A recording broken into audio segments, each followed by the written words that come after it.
أعوذ بالله من الشيطان الرجيم. Perbanyak istighfar, bertaubat kepada Allah Azza wa Jalla. Karena ternyata yang banyak menahan rezeki adalah dosa. Dalilnya hadis Bukhari. Kata Nabi SAW, tidak ada satu kaum yang menahan zakat harta mereka, atau dalam riwayat yang dikatakan tersebar di tengah-tengah mereka zina dan khamr. Riwayat lain menjelaskan tersebar maksiat, kecuali Allah akan menahan rezeki dari langit, menahan hujan, nggak datang rezeki. Jadi kalau teman-teman masuk satu proyek ternyata tertahan, proyek itu sudah jelas halal, maka pastikan teman-teman sekalian bahwasanya jelas ini karena dosa kita. Jangan pernah salahkan orang, salahkan diri sendiri. Tidak ada istilah dalam Islam teman-teman sekalian rezeki kita diambil orang lain. Saya ulangi, tidak ada dalam Islam istilah rezeki kita diambil orang lain. Demi Allah nggak ada. Kalau ada di benak anda saat ini, hilangkan itu. Pernah ada seorang pengusaha masih muda di Surabaya, waktu saya sudah jelaskan tema tentang kenalilah Tuhan kau akan bahagia, masalah tauhid, pengenalan Allah. Dia datang kepada saya lalu dia mengatakan, Ustaz, saya sama teman-teman saya ini semuanya pengusaha. Ada 4-5 orang. Kami sama-sama masuk, semua punya perusahaan, sama-sama masuk ke satu proyek. 4 teman saya semuanya dapat, Ustaz. Saya sendiri nggak dapat. Dan kalau dilihat dari sisi ibadah, saya lebih baik daripada mereka. Karena saya hadir pengajian, mereka tidak. Saya tahu mereka. Saya sholat, mereka tidak sholat. Bagaimana memahami ini supaya saya tidak sangka buruk dengan Allah? Apa jawaban saya teman-teman sekalian? Satu kalimat, belum rezeki anda. Bukan rezeki anda. Kalau sudah rezeki anda sampai pasti. Nggak mungkin tidak. Nggak ada ceritanya orang lain ambil rezeki kita. Nggak mungkin. Mustahil. Jadi kan? Ibnu Qayyim rahimahullah teman-teman pernah melihat seekor ular buta di sebelah dia lagi jalan. Ular buta ini kelihatan kena selaput matanya warna putih. Lewat di dekat Ibnu Qayyim. Ibnu Qayyim lihat, kebetulan dengan hikmah Allah. Lalu dia bilang, ular ini buta. Terus tiba-tiba dia bilang, saya bicara dengan diri saya sendiri, saya ingin tahu bagaimana Allah Azza wa Jalla memberikan makan ular ini. Ibnu Qayyim diikuti ular tersebut, ular itu berjalan. Bisa saja dimakan oleh hewan yang lain, tiba-tiba diserang. Tapi dia jalan, makhluk Allah, jalan di muka bumi. Allah SWT penciptanya. Lalu kemudian tiba-tiba dia dapat sebuah pohon, dia naik ke atas pohon itu. Sampai dia naik ke dahan, Ibnu Qayyim bilang, saya angkat kepala saya ke dahan itu, saya temukan di situ ada seekor burung kecil yang lagi bersihkan sayapnya. Burung ini karena asyik membersihkan badannya, dia tidak tahu kalau ada ular di sebelahnya. Ular karena buta matanya tidak tahu kalau ada burung itu. Tapi ular ini cium bau burung, tiba-tiba diterkam sama dia, lalu dimakan burung itu. Kata Ibnu Qayyim, subhanallah, yang telah memberikan makan ular yang buta matanya.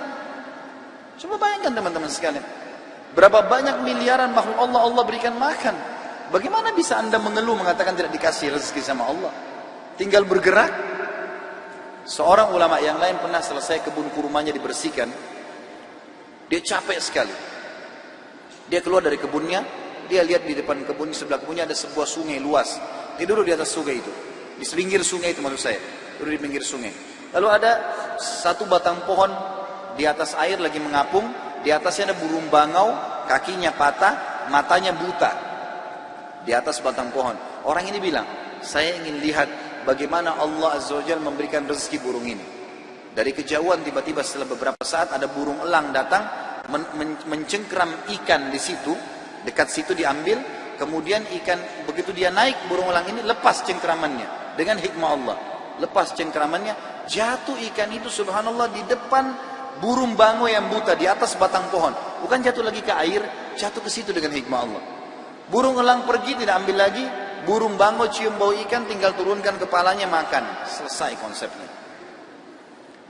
Berapa banyak kejadian seperti ini teman-teman sekalian. Kenapa harus ragu bahwasanya Allah SWT akan memberikan kepada kita rezeki? Maka harus difahamin poin-poin seperti ini. Rezeki akan tertahan dengan dosa. Maka kalau ada sesuatu yang masih tertahan dan kita sudah tahu konsep, pahami kalau itu mungkin bukan rezeki kita, tapi tidak ada masalah, kita hubungkan dengan bertaubat kepada Allah. Bisa saja mungkin karena ada dosa kita. Pastikan teman-teman, kalau ada seseorang berzina di malam harinya, besok akan banyak kendala-kendala di kantornya, di usahanya, atau dia berdusta, pasti ada masalah. Pasti, tidak mungkin tidak. Saya yakin teman-teman mungkin punya pengalaman kalau dalam masalah seperti ini. Artinya kalau ada dosa pasti akan nyangkut tuh, ada masalah. Kalau tidak terbuka, mengalir seperti air. Saya temukan ulama-ulama di Saudi, Masya Allah, hidupnya dari pagi sampai malam teman-teman sekalian, semuanya ibadah. Majelis ilmu, dari majelis ilmu ke majelis ilmu, dari masjid ke masjid. Gak pernah terputus rezekinya. Saya tahu guru saya Syekh Saleh Suhaimi, beliau pengajar di Masjid Nabawi, dan salah satu istri beliau adalah salah satu akhwat kita yang pernah ikut pengajian saya kuliah di Unhas dari daerah Buton. Sekarang sama-sama beliau di Madinah. Sudah lebih dari 10 tahun, Masya Allah, rumah tangganya dan saudara satu orang anak. Beliau ini buta matanya. Buta matanya, subhanallah. Tapi hafal 30 juz Al-Quran. Jadi ulama besar, banyak kitab-kitab yang dihafal oleh beliau. Termasuk orang kayanya Madinah. Banyak, rumahnya di Madinah mewah sekali, besar. Gitu kan? Kemudian juga keturunannya banyak. Dia bernikah poligami sampai 4 istri. Buta matanya. Saya pernah datangi rumahnya beliau. Kemudian beliau dari lantai 4 turun. Rumah sekarang sudah berubah, rumah yang lama. Beliau pernah ngontrak satu building besar, ada beberapa rumah. Itu beliau turun dari atas. Dengar saya datang, beliau turun. Tidak dipegang sama siapapun. Buta matanya, turun sendiri dari tangga. Orang turun seperti bukan orang buta, subhanallah. Jalan kemana-mana di Indonesia, saya masukkan, dia bilang sama saya, Khalid, saya mau nginap di hotel, tapi hotel yang bagus. Saya sempat bertanya, dari mana Syekh bisa tahu ini hotel bagus atau enggak ya? Dia minta, saya mau hotel bintang 5. Saya punya kemampuan, saya mau bayar, saya mau nikmatin. Baiklah, saya carikan hotel bintang 5 di Jakarta, dapat. Waktu masuk hotel dia bilang, Khalid, pegang saya mau pegang ranjangnya. Demi Allah teman-teman, diraba sama dia ranjangnya. Lemarinya, baik, ini bagus. Dia bisa tahu, saya mau yang ini. Kemudian dibayar sama dia, dinikmatin gitu. Orang buta, subhanallah, bisa Allah bukakan banyak sekali. Tidak mungkin orang yang, saya yakin ini justru karena berkah ilmunya, berkah Al-Quran yang dia hafal, berkah sedekahnya luar biasa. Dia kalau berangkat teman-teman sama ulama-ulama yang lain datang ke Indonesia, adakan daurah pesantren kilat, pasti dia yang bayarin. Dia bayarin hotelnya, dia bayarin makannya, dia yang bersedekah. Dan saya lihat luar biasa rezeki Allah keluarkan gitu. Sampai saya waktu mau bayar kamar hotel dilarang sama dia. Udah dibayar semua kali. Bayar semua dari awal, sudah dibayar semuanya. Jadi saya melihat teman-teman sekalian, orang kalau justru jauh dari dosa-dosa, maka Allah Azza wa Jalla akan bukakan pintu rezeki. Imam-imam Masjid Haram dan banyak ulama-ulama yang lain, semuanya mereka mampu. Allah bukakan. Jadi jangan salah paham teman-teman sekalian. Orang-orang kafir yang sedang antum lihat, yang anda lihat terbuka rezekinya, jangan salah paham. Tidak ada di antara mereka yang murni lepas dari utang. Coba telusurin deh. Mobilnya mewah, tapi utang semuanya. Usahanya banyak, tapi utang semuanya. Berkah dari mana ini? Bukankah pada saat meninggal kemudian disita oleh bank-bank, akhirnya terbengkalai keluarganya? Dan seterusnya. Banyak hal teman-teman sekalian. Oleh karena itu dekatkan diri dengan Allah. Perbanyak istighfar. Bertobat kepada Allah subhanahu wa ta'ala. Maka Allah akan bukakan. Jadi dosa itu seperti teman-teman penyumbat ya. Di saluran air ada penyumbatnya. Kalau kita istighfar, kita sedang menarik sumbatan itu. Airnya jadi lancar nanti. Hasan Basri pernah didatangi oleh 3 orang. Hasan Basri seorang ulama tabi'in yang tadi juga saya sudah sebutkan kisahnya di awal pertemuan kita. Beliau pernah kedatangan 3 orang ini minta nasihat. Karena selalu dia nasihatin orang. Hasan Basri terkenal kalau bicara teman-teman surga, neraka, kematian. Nasihatnya selalu berkisar di situ. Jadi orang merasa imannya bertambah. Ringkas cerita, datang 3 orang ke rumahnya, yang satu mengatakan, wahai imam, saya sudah lama menikah tidak punya anak. Saya sama istri saya, dibawa istrinya sama dia, udah lama berobat, sudah 10 tahun menikah nggak punya anak, dan sudah berobat sana sini sama tabib tidak sembuh-sembuh. Apa saran anda? Sudah ikhtiar. Kata Hasan Basri, perbanyak istighfar. Bukan baca ya, perbanyak istighfar. Orang ini pergi. Kemudian masuk orang kedua. Hai imam, saya sudah lama sakit. Di perut saya ini ada penyakit, sakit. Kalau sakit itu luar biasa. Sudah berobat sana sini nggak pernah sembuh. Sudah ikhtiar. Apa saran anda? Kata Hasan Basri, perbanyak istighfar. Lalu yang ketiga mengatakan, masuk orang yang ketiga, wahai imam, saya sudah lama bekerja keras, tidak pernah kaya seperti fulan. Ditunjuk orang kaya di kampung itu. Maka saran anda apa? Dia bilang perbanyak istighfar. Perbanyak istighfar. Maka pada saat itu teman-teman sekalian, waktu sudah pulang semua, istri Hasan Basri tanya, kenapa tadi 3 orang ini pulang semua? Ada beberapa athar menyebutkan murid-muridnya yang bertanya, gitu kan? Kenapa anda cuma mengatakan istighfar? Kenapa anda tidak pandu mereka? Mungkin yang satu butuh modal, yang satu butuh tabib, dokter, satu butuh obat mungkin. Kata dia, tidakkah kalian sudah dengar kalau mereka sudah ikhtiar, tinggal ada penghambatnya nih, dan penghambatnya adalah dosa-dosa mereka. Dan Allah sudah berfirman dalam surah Nuh, surah nomor 71, ayat 10 sampai 12. A'udzubillahi minasyaitonirrajim. Nabi Nuh berkata kepada kaumnya, "Faqultu astaghfiru rabbakum innahu kana ghaffara."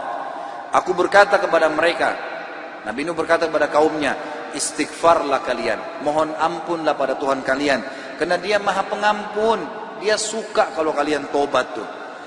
Ayat 10, ayat 11-nya, yursilis sama alaikum midrara. Mereka atau pasti Allah akan turunkan dari langit hujan yang lebat.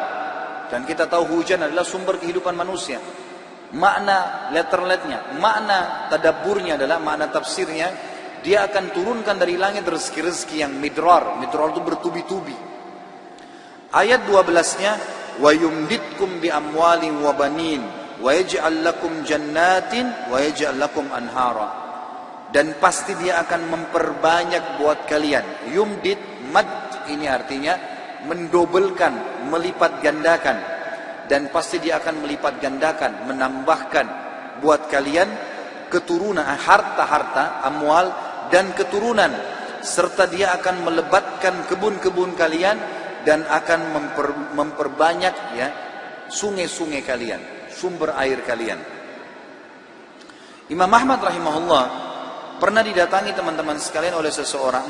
Imam Ahmad pernah di akhir hidupnya, ini kalau teman-teman yang pernah dengar kisahnya, maaf saya ulangi, karena memang berhubungan dengan poin ini.